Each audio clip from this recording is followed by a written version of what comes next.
Reporte 10.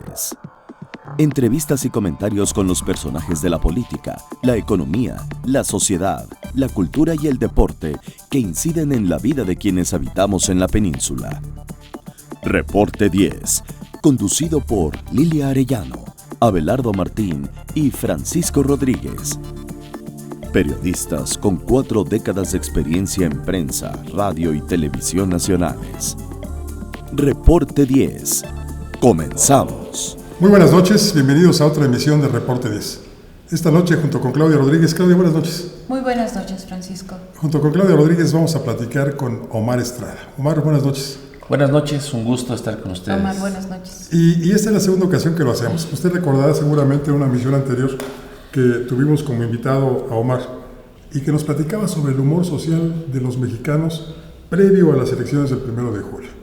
Hoy vamos por la revancha, vamos a saber cuál es el humor social de los mexicanos después de los comicios. Omar, si tienes la palabra. Gracias.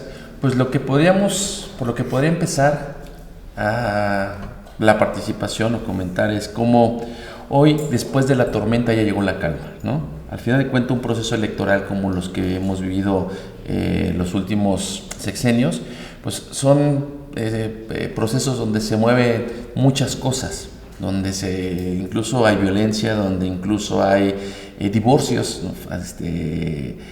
Familiares, divorcios amicales, divorcios en la misma sociedad y no digamos en los actores políticos. Creo que fue un proceso en donde empezó mucho tiempo antes de lo que todo el mundo nos dimos cuenta, ¿no? Un candidato que llevaba ya 3 vueltas, esta es la tercera vuelta haciendo campaña presidencial, lo logró a la tercera y además no es de sorprendernos, lo logró como lo han logrado otros, ¿no? Un Lula que también tuvo sus diferentes procesos y en diferentes partes del mundo ha pasado lo mismo.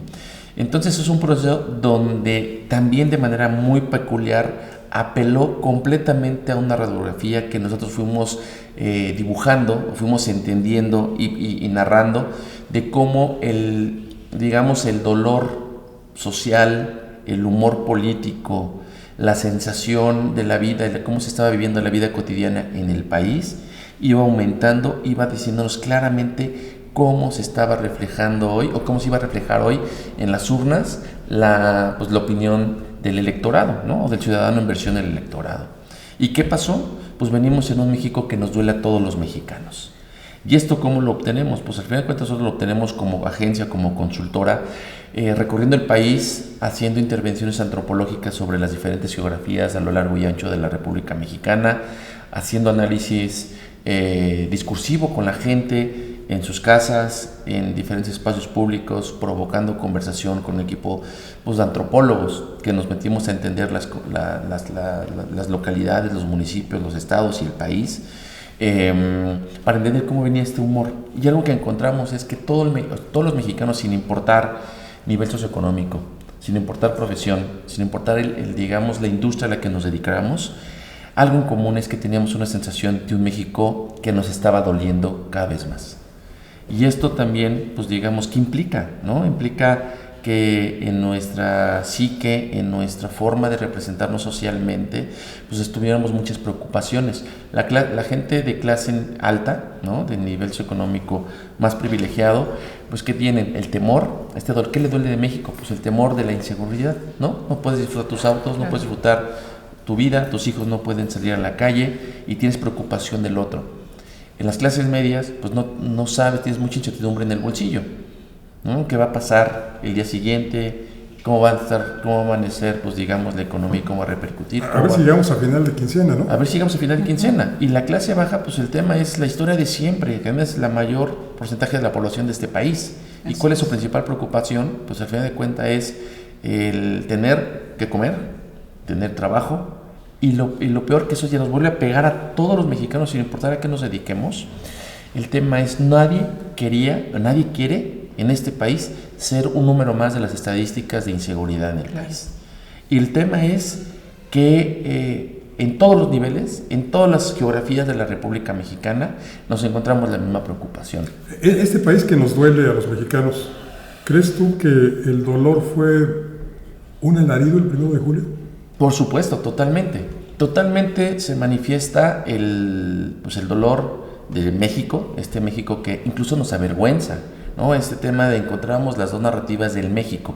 Un México, cuando nosotros le preguntábamos a la gente, al mexicano, cómo cuando llegamos a Veracruz, a Chiapas, a Sonora, a Sinaloa, a Baja California, a Nuevo León, a Yucatán, a todas las geografías, a todos los estados de este país, siempre les preguntábamos nosotros a la gente, ¿qué es lo que te hace sentir orgulloso de vivir en tu lugar, ¿no? Ser yucateco. Entonces la gente, principalmente la narrativa era, pues lo que más me importa es que pues, somos buena gente, pues, tenemos cultura, tenemos comida, diversidad cultural, tenemos recursos naturales, somos un estado rico y eso nos enorgullece. La gente, pregúntese en Veracruz, pues somos richaracheros y pues el tema de richarachero pues también permea en todo el mexicano, ¿no? Con sus diferentes matices. Y hoy esa narrativa, que era una narrativa de orgullo de la forma de ser mexicanos, y es una narrativa positiva, encontramos el contradiálogo o el contradiscurso, que es también tenemos un México que nos avergüenza. Somos corruptos, somos inseguros, han crecido los malos, ya no somos más los buenos, ¿no? Este tema de ya desconfío del de al lado, ya no confío en nadie. Y eso lo pones en la narrativa de cualquier pueblo, como en Salamanca, como en Los Mochis, ¿no? Como cualquier otra comunidad o municipio pues no principal de una capital del estado, pues tú ves las narrativas donde la gente dice, pues en la tarde, cuando se va el calor, pues tomo el fresco en el quicio de mi casa o en el balcón, saco mi hamaca, saco mi mecedora, ahí no la pasamos el tiempo, ¿no? Habían tertulias, convivencias. Hoy la gente ya no hace eso. Uh-huh. ¿Qué pasa cuando escuchas historias donde la gente de Nuevo León, en la tarde, en un momento de su vida cotidiana, encuentras, por ejemplo, qué pasa en la vida cotidiana de una persona de Nuevo León? Pues estabas acostumbrado a verlos, o ellos estaban acostumbrados a hacer la carne asada en el patio de su casa. Así es. No, en este escenario, esta es la parte donde tú ves, donde más disfrutas el no vivir en una ciudad como la Ciudad de México, por ejemplo.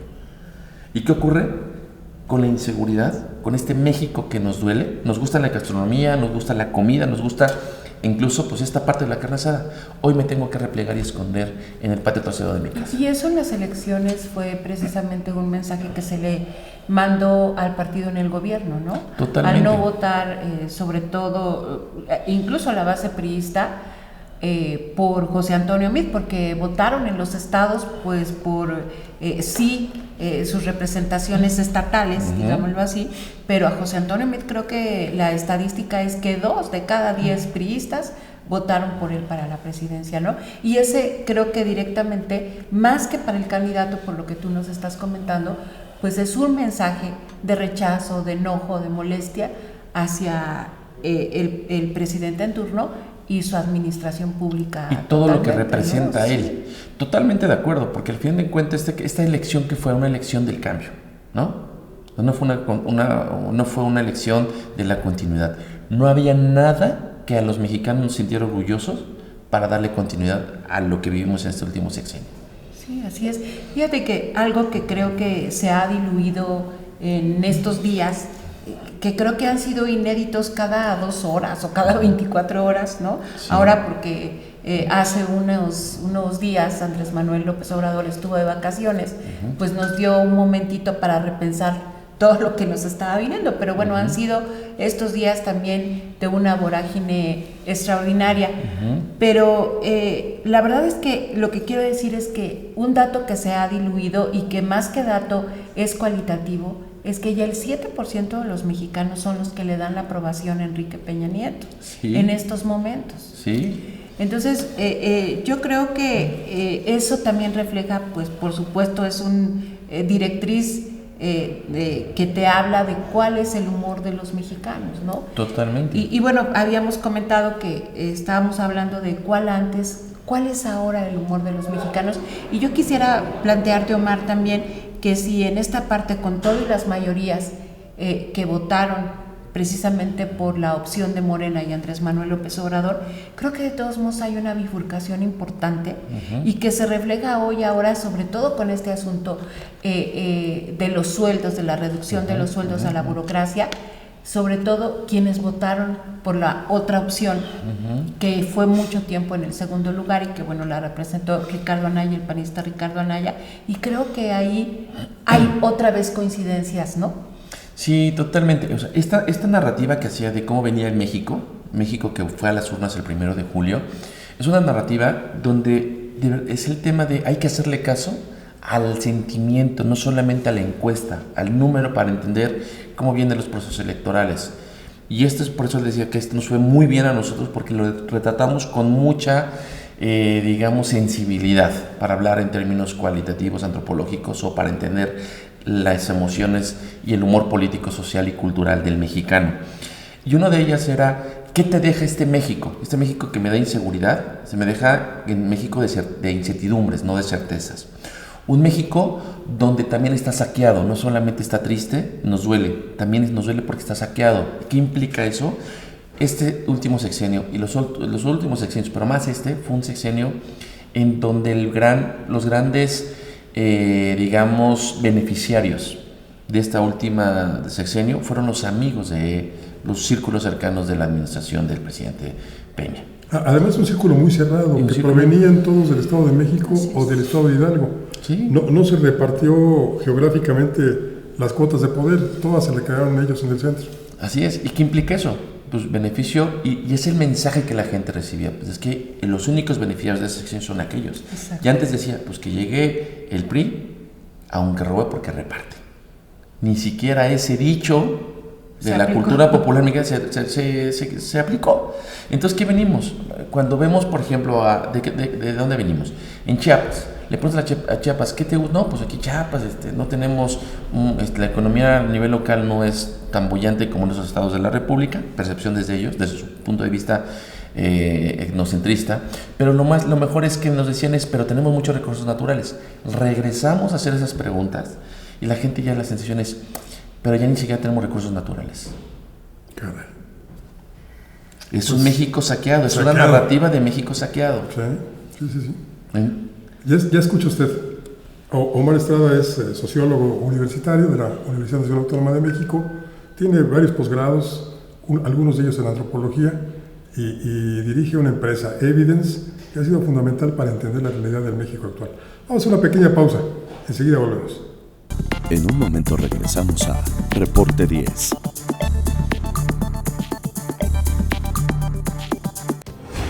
Las cosas que queremos, los proyectos que empiezan, las ilusiones concretadas, necesitan una asesoría legal y una base concreta. Notaría 64. Respaldamos tus actos legalmente. Para heredarles un mejor lugar para vivir a las presentes y futuras generaciones de isleños, el gobierno municipal promueve el desarrollo sustentable de Isla Mujeres. De esta manera, por medio del eje rector Isla Mujeres ordenada y responsable con el medio ambiente, se mitiga el impacto a la ecología, mejorando servicios como la recolección de basura y se promueve entre los ciudadanos la cultura del reciclaje. Hoy, gobierno y sociedad suman esfuerzos haciendo futuro por un mejor Isla Mujeres.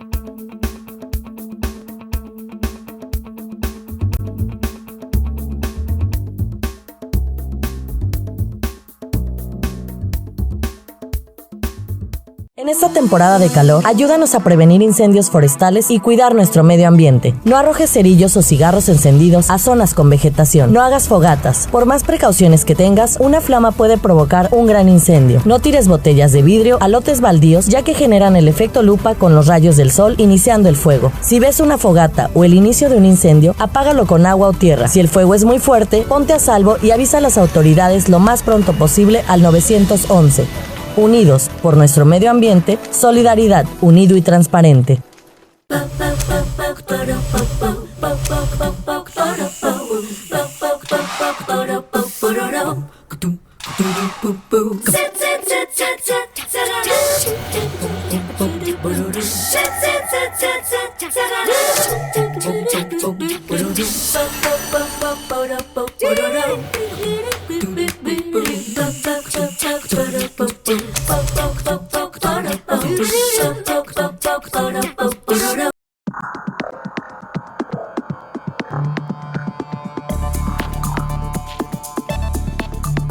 Regresamos a Reporte 10, hoy como ya usted lo está escuchando en una charla pues más que aleccionadora sobre el humor de los mexicanos en todo este proceso de la elección 2017-2018, una elección federal. Y bueno, yo quisiera plantearte, Omar, si pues el fin último del Estado es proporcionar el bien común a los mexicanos a través de las normas, de la seguridad, de los propios órganos administrativos del propio Estado, del propio gobierno. Por lo que hemos visto, el de Peña Nieto y muchos otros han fallado. ¿Tú cómo ves el próximo? ¿Cuál es, desde el punto de vista antropológico, ¿sí? Y con los datos que se tienen, cómo se vislumbra precisamente el que se pueda proporcionar este bien común a los mexicanos? Yo partiría del hecho que, digamos, bien o mal, el único candidato que en este proceso electoral recuperó este dolor del mexicano, estas angustias, estos enojos, fue el presidente electo Andrés Manuel López Obrador. Y mucho de su narrativa era desde la sensibilidad del ciudadano de a pie, que eso es lo relevante frente a las otras dos propuestas de los candidatos que tuvimos para la presidencia. Uno, que conocía a México desde los números; otro, que intentaba conocer un México que nunca lo entendía, ¿no? ¿Por qué? Por su lejanía de clase, y nunca quiso bajarse de ese mismo barco. Y Andrés Manuel fue uno que de alguna manera siempre fue muy sensible hacia la necesidad. ¿Pero eso le va a dar, Omar? Pues mira, al menos en temas de discursivamente lo que está planteando, y a mi forma de ver números, ver datos y ver hoy el comportamiento de 2 semanas después de las elecciones, pues está siendo consistente con esa gran expectativa que es la que nos generó a todos los mexicanos. Pero también las resistencias son consistentes y muchas de ellas parten de quienes votaron por él. Por ejemplo, mencionaba Claudia hace un momento los trabajadores al servicio del Estado, lo que conocemos como burocracia, no peyorativamente. Sí, claro. Ellos mismos votaron en masa por López Obrador, y ahora se sienten un poquito traicionados porque pues les van a bajar el sueldo, porque van a desaparecer plazas, porque muchos se van a quedar sin empleo. ¿Ahí cómo reacciona aquel que votó entusiastamente por López Obrador y ahora se siente defraudado? La percepción que tenemos nosotros con los estudios que hemos hecho es que la gente ya no puede perder más. Este es un cheque en blanco y además reflejado en las urnas en todo el país, ¿no? El tema de las cámaras locales es un gran cheque en blanco que se le dio a Morena, se le dio a Andrés Manuel, y la gente tiene esa sensación de que ya no hay nada más que perder. O sea, perdió certidumbre, perdió la seguridad y perdió pues hasta el recurso natural, ¿no? O sea, y el futuro se veía cancelado. Y el futuro está cancelado. Por ejemplo, recupero un dato que también me ha gustado mucho contextualizar en este tema de entendimiento de este México que estamos viviendo hoy. El tema cómo el futuro, para los que tienen más futuro, es cada vez más incierto. ¿De quién hablo? De los jóvenes. Hay dato desgarrador donde entiendes que hoy el segmento poblacional de más alto riesgo es ser joven. Y si le agregas el tema de género, ser joven y ser mujer implica ser un segmento de la población con un alto riesgo. Y si perteneces a un estrato de bajos ingresos, es peor. No te digo, entonces te das cuenta cuál es el futuro que tienes. Imagínense el dato de 2002, más o menos se reportaban desapariciones o muertes de jóvenes, más o menos por ahí de 2 por cada 100,000 habitantes. Hoy estamos hablando de casi el 15 por cada 100,000 habitantes, ¿no? El 15%. Entonces, digamos, ¿cómo ha crecido desde el 2000 a la fecha la incertidumbre a esta población, segmento poblacional, que se han cerrado espacios educativos, se ha desatendido políticas públicas? Incluso hoy se está criminalizando de nueva cuenta en términos de este último sexenio al joven. ¿Qué dato tan...? O sea, nadie está hablando de que el joven se está volviendo a criminalizar como en los 80s. Ser joven y estar en grupo era un peligro porque eras potencialmente pandillero.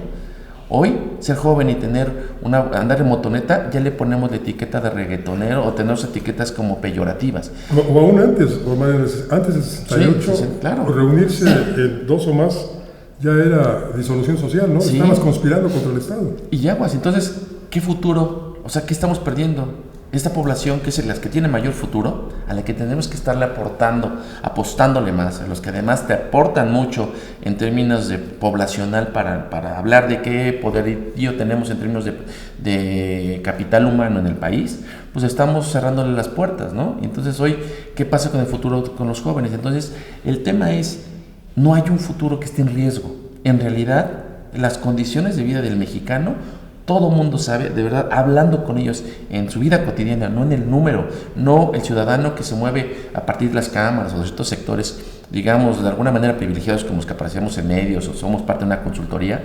La gente de a pie sabe que su vida es cada vez más incierta.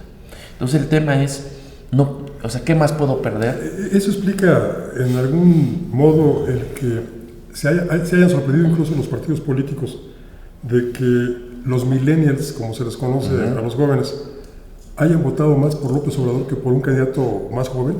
Sí, y además un dato muy curioso, ¿no? El dato de los millennials incluso de los primovotantes que les hablaban en la sesión anterior que vine con ustedes, sí, de los generación centennials o de los postmillennials, ¿no? Entonces, estas dos generaciones pues son generaciones que quieren cambiar el rumbo del mundo, del país. Sí, el perfil del votante es para Andrés Manuel López Obrador los más jóvenes y los más preparados en nivel académico, ¿no?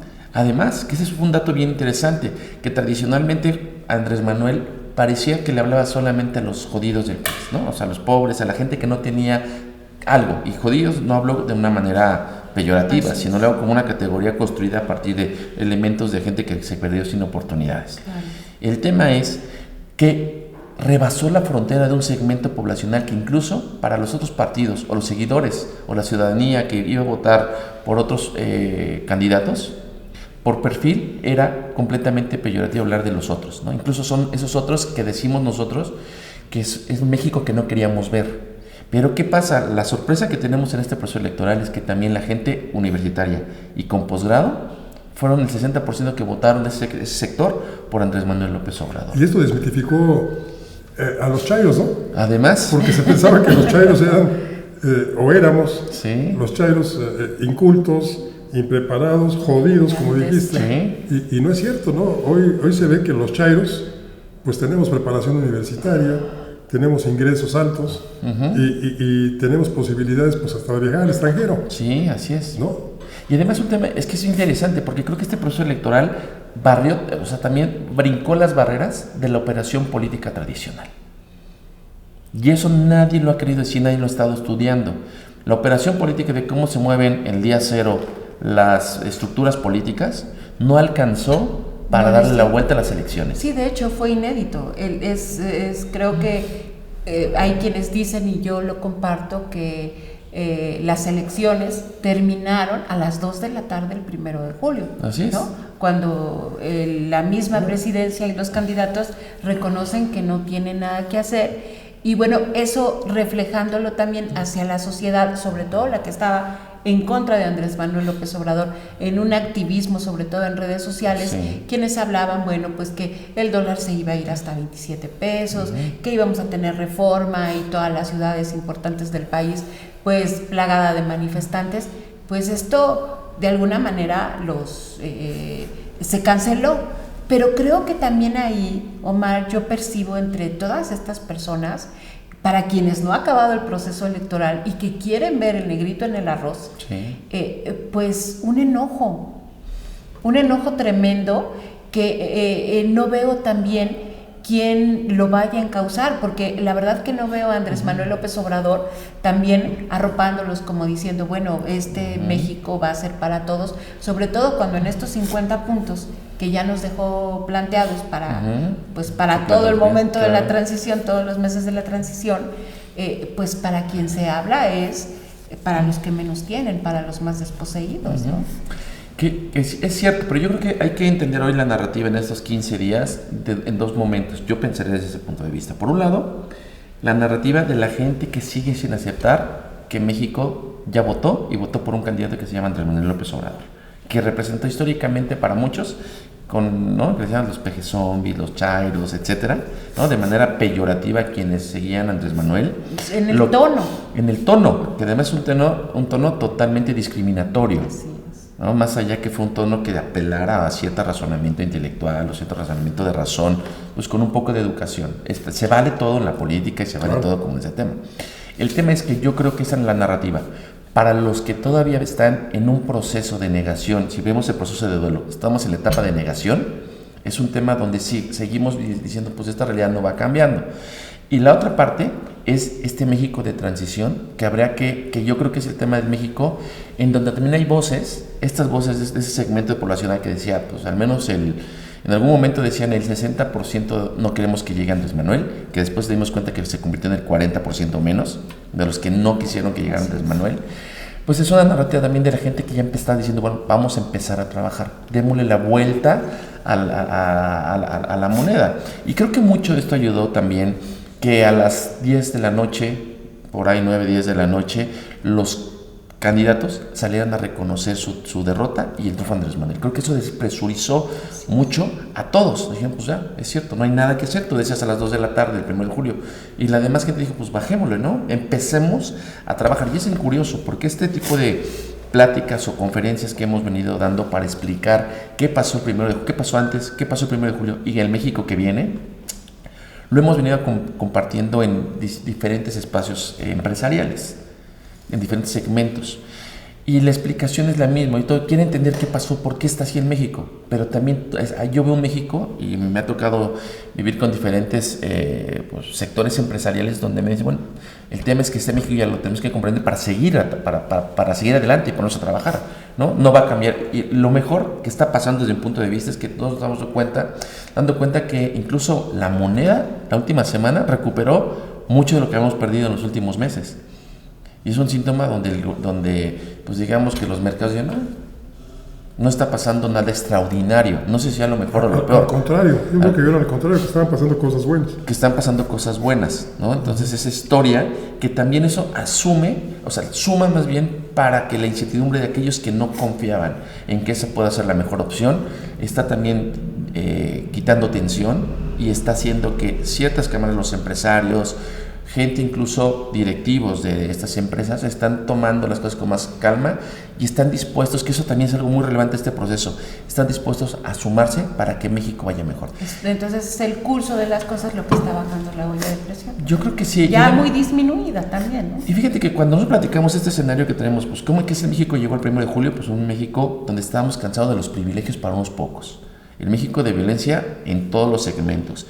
Y el México del saqueo, ¿no? Entonces, oye, pues es que de verdad es que no hay nada, no hay nada que le des continuidad al último sexenio o a la historia reciente del México que nos están heredando. Entonces todo el mundo dice, pues bueno, al menos creo que hoy, a 15 días de saber quién ganó las elecciones del 1 de julio, hay, digamos que una apuesta, o es decir, más bien estamos dando el beneficio de la duda a lo que vaya a ser nuestro próximo presidente. Y creo que es importante, demostramos que no somos masoquistas como algunos creían.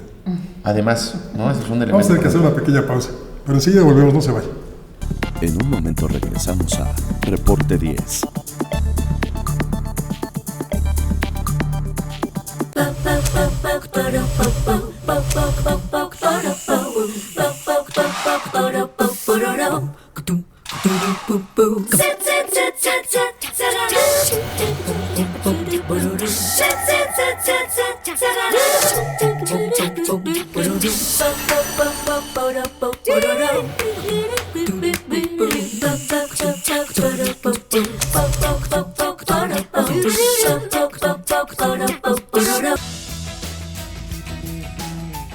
Un gobierno atento, moderno, transparente, honesto y eficiente será posible con el Plan Municipal de Desarrollo 2016-2018. A través del eje rector Isla Mujeres de Buen Gobierno se garantizará mejor atención a la ciudadanía con un gobierno cercano y de puertas abiertas. Hoy, gobierno y sociedad suman esfuerzos haciendo futuro por un mejor Isla Mujeres.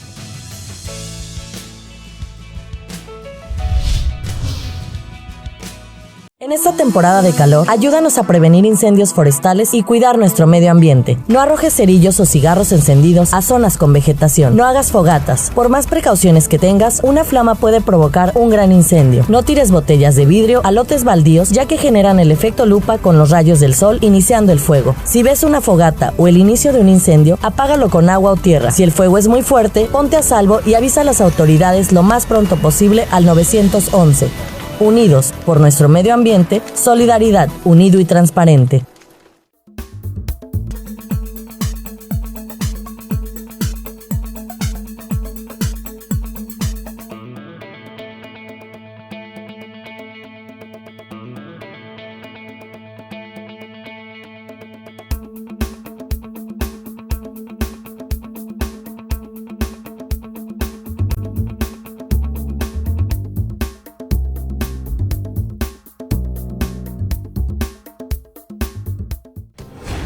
Las cosas que queremos, los proyectos que empiezan, las ilusiones concretadas, necesitan una asesoría legal y una base concreta. Notaría 64. Respaldamos tus actos legalmente.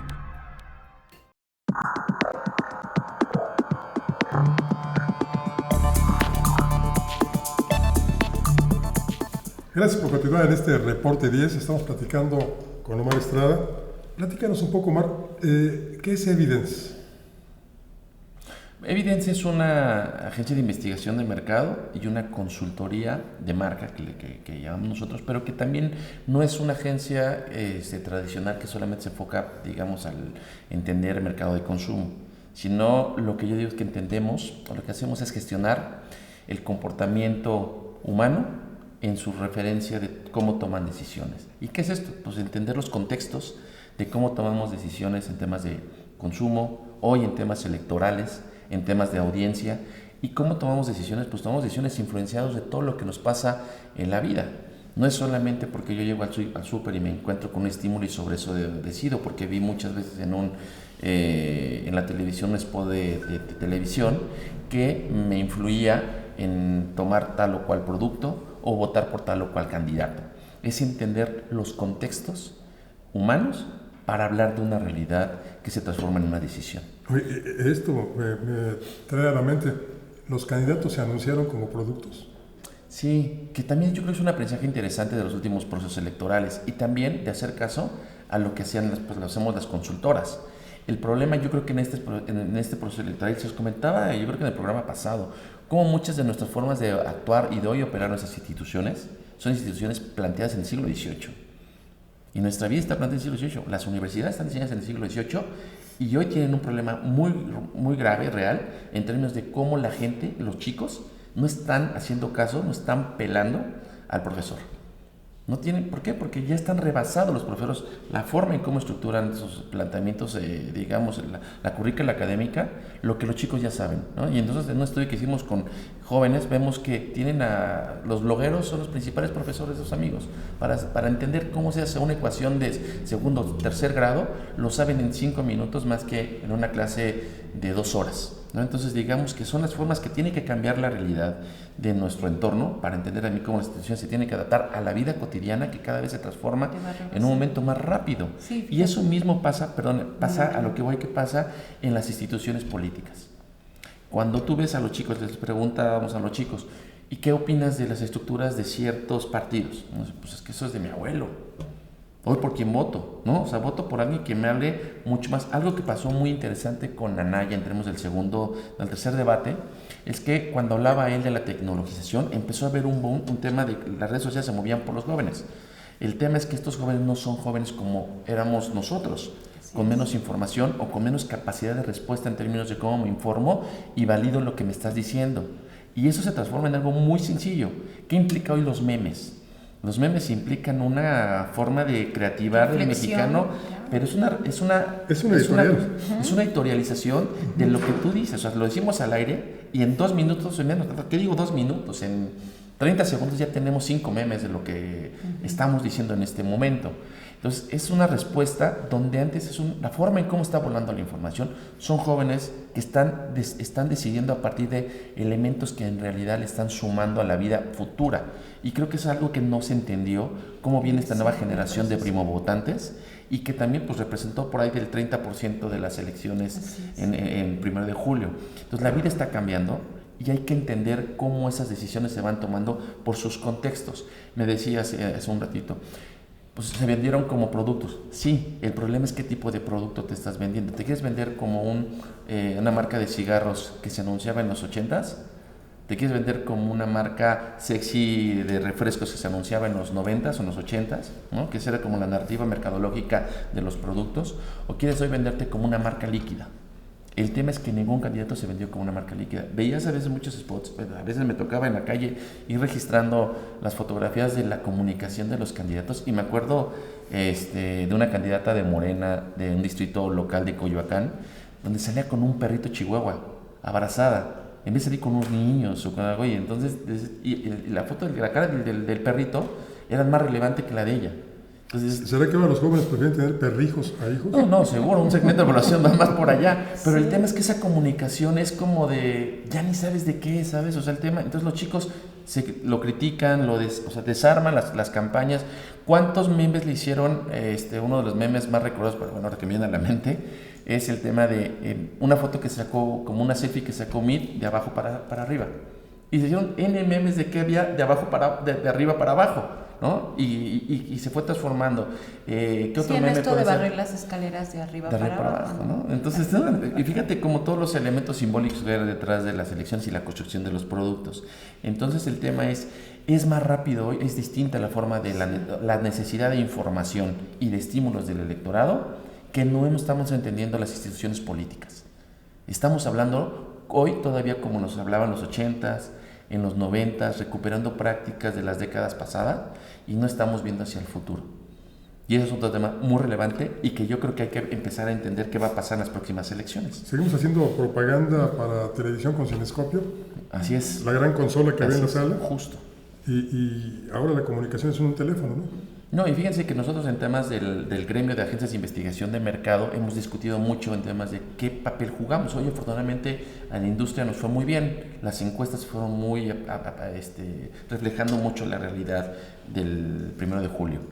Pero también el reto que tenemos nosotros como gremio es empezar a pensar en qué vamos a hacer las próximas, y creo que todos, porque fíjate, el rol que juegan las redes sociales, por ejemplo, y el tema que jugó WhatsApp, la información de WhatsApp.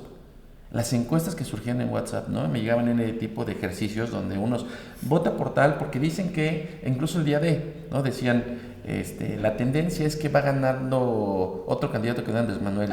Y me mandaban, ¿tú qué opinas? Pues no tiene una legitimidad metodológica. Desde ahí entonces te llegaba una liga para que vieras el resultado y te mandaba a otro reporte que nada que ver. O sea, se manipula mucho la información. Y ese es un rol que juegan mucho, va a jugar yo creo que un papel mucho más fundamental en las próximas elecciones que las que jugaron esta. Y estas ya jugaron un papel importantísimo. Reglamentar las redes sociales, ¿no? Por ejemplo. Hay una ausencia de reglamentación en temas electorales. Bueno, ¿y por qué sería eso? Porque todavía no entendemos esa vida del presente. Seguimos reflexionando muchas cosas del pasado y no estamos viendo las tendencias en temas de comportamientos que influyen en el contexto humano hoy para tomar decisiones, que es parte de cómo explicamos qué hacemos nosotros en el Cambios, ustedes mismos van a cambiar o quieren cambiar. ¿Vivimos un cambio de gobierno o estamos a punto de vivir un cambio de régimen? Híjole, qué buena pregunta. Yo esperaría que fuera un cambio, pues digamos, más que sí de régimen, pero yo me recuperaría la frase más célebre de los últimos meses, ¿no? En imaginar cosas chingonas, ¿no? De un México mejor, que esa es al menos la gran expectativa que se tiene. Fue muy criticada la frase porque no se trata nada más de imaginar, sino de concretarla. Pero es el tema de empezar como esta narrativa de la otra versión del mexicano, ¿no? Tenemos este mexicano que nos sentimos orgullosos de nuestras tradiciones. Luego estamos viendo lo que les comentaba, la aparición de México, que también nos duele, pero el tema de este México, que podemos ser la mejor versión del mexicano. Quiero confiar en eso. Yo espero que sea un mejor gobierno, porque un cambio de régimen pues implicaría muchas cosas que incluso creo que no le alcanzaría a el nuevo gobierno que viene a De acuerdo. concretarlas, ¿no? Pues con eso nos quedamos. Omar, nuevamente muchas gracias por estar con nosotros. Un gusto. Gracias, Omar. Gracias. Y ya sabe, Evidence, la agencia que usted puede contratar. Muchas gracias. Claudia Rodríguez, buenas noches, gracias. Buenas noches, Francisco. Buenas noches a todos. Y gracias a usted que nos acompañó. Lo invito para que la semana próxima también esté con nosotros en este mismo horario, por esta misma vía. Soy Francisco Rodríguez y le deseo como siempre buenas gracias y muchas noches.